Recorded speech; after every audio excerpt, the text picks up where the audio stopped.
امیر المومنین خطبہ نمبر 260 خطبے کا نشان ہے 260. وہاں پر جب امیر المومنین گفتگو کرتے ہیں اس کے بارے میں کہ جو پروردگار عالم کا سب سے نزدیک ترین بندہ ہے اور عبد الہی میں سب سے زیادہ ممتاز ہے وہ بندہ، تو امیر المومنین دیکھیے رسول خدا جا چکے ہیں.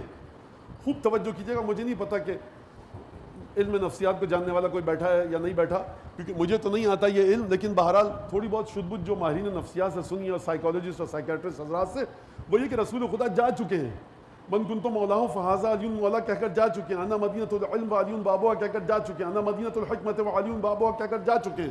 تمام کی تمام فضیلتیں اپنی علی بن ابی طالب کو سونپ کے جا چکے ہیں. جب علی یہ خطبہ بیان فرما رہے ہیں، رسول خدا دنیا میں نہیں ہے، لیکن اس کے باوجود بھی جناب امیر یہ فرماتے ہیں دیکھو تأسب نبیک الاطیب الاطہر فإنہ اسوۃ لمن تأسیٰ وعجیب عزاء لمن تعزیٰ. دیکھو اے انسانوں، اپنے طیب و طاہر پاکیزہ خوشگوار بہترین شخصیت رکھنے والے نبی کے پیچھے چلو. یہ علی نبی جا چکے ہیں، اب آپ اپنا ذکر کیجئے. یہ بات اس بات کی بنیاد ہے کہ دیکھو علی ابن ابی طالب کے پاس جو چیزیں ہیں وہ رسالت مآب سے لی ہوئی ہیں، اور اگر تم میری شخصیت کو دیکھ کر ایک دفعہ گر پڑتے ہو، مدہوش ہو جاتے ہو، میری شخصیت کے کسی بھی پہلو کا جواب نہیں لا پاتے، تو دیکھو کون تمہارے نبی کی تعریف کر رہا ہے.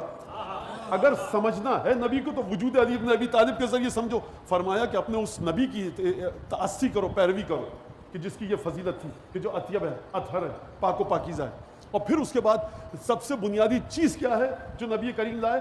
آخرت کو سامنے رکھو، دنیا کو بے حقیر جانو.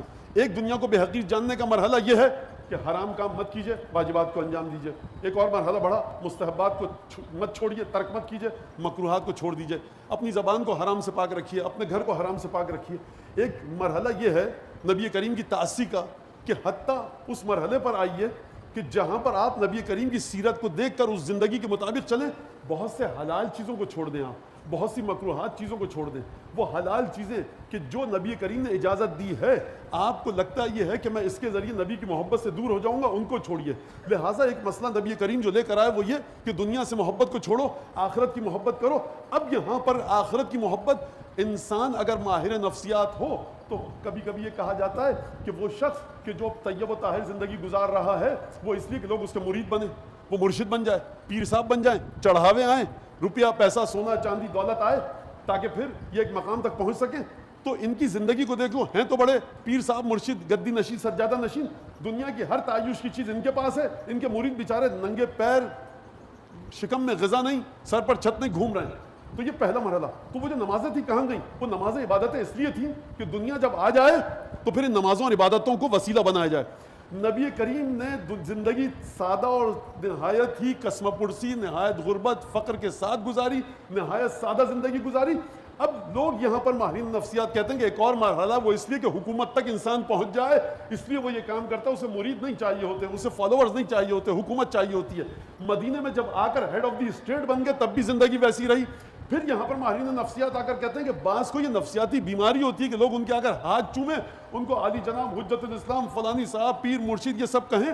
یہ دنیا میں کوئی چیز جمع نہیں کرتے، لیکن باوجود اس کے باوجود صرف ان کو یہ اچھا لگتا ہے کہ ان کو کہا جائے صاحب آپ کتنے بڑے پیر و مرشد ہیں، آپ کے پاس کیا علم ہے، آپ کے پاس کیا تقویٰ ہے. دنیا جمع نہیں کرتے. ان کو اگر دیکھنا ہے تو دیکھو کہ یہ خود کیسے زندگی گزارتے ہیں اور ان کے گھر والے کیسے زندگی گزارتے ہیں. امیر المومنین نے نہج البلاغہ میں یہ فرمایا کہ دیکھو فإن فی رسول اللہ اسوۃ ما يدلک علی مصاب الدنیا وزخارفها. رسول خدا کی زندگی میں ایک گوشہ ایسا ہے جس کو جا کر دیکھو، تمہیں بتائے گا رسول خدا کی حقانیت کے بارے میں. اذ جاء فیہا مع خاصتہ واہلہ. کیونکہ رسول جب بھوکے سوتے تھے، انسان خود جتنی تکلیفیں برداشت کر لے، ایک اکلوتی بیٹی ہے، رسالت کے اختیارات کو کام میں لاتے ہوئے اس کو پریویلیج کرے، اس کو تمام وہ سہولتیں پہنچائے. لیکن جہاں رسول بھوکے سو رہے ہیں وہاں سیدہ بھی بھوکی سو رہی ہیں. صرف سیدہ بھوکی نہیں سو رہی، حسن حسین بھوکے سو رہے ہیں. حسن حسین بھوکے نہیں سو رہے، کمانڈر ان چیف اسلام کی جنگوں کا 5 جنگوں کا بھوکا سو رہا ہے. یہ حقانیت رسول خدا. اگر نہ ہو یہ 4 تن، اگر نہ ہو اصحاب مباہلہ، اگر نہ ہو اصحاب کسا، رسول خدا کی حقانیت اس طرح سے واضح نہیں ہو پاتی. امیر المومنین نے اس کو بنیاد بنایا. اذ جاء فیہا مع خاصتہ واہلہ.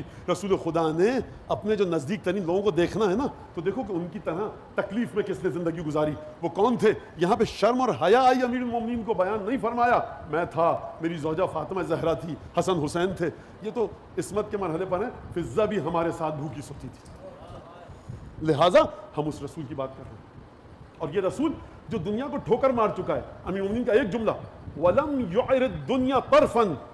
عجیب جملہ ہے یہ امیر المومنین کے علاوہ کہیں نہیں ملے گا آپ کو. تمام صحابہ کرام رضوان اللہ علیہم کی آپ باتوں کو کھنگال ڈالیے, ایک جگہ آپ کو یہ چھوٹا سا جملہ نہج البلاغہ کا نہیں ملے گا. رسول خدا نے دنیا کو اس لائق بھی نہ سمجھا کہ اپنی ایک نگاہ ادھار کے طور پر دے دے, کیا دنیا میری طرف, میں تیری طرف اس نیت سے دیکھ رہا ہوں کل مجھے یہ چیز ذرا دنیا کی نعمت واپس مل جائے. ولم يعر الى الدنيا طرفا, دنیا کو ٹھوکر مار چکا ہے یہ نبی.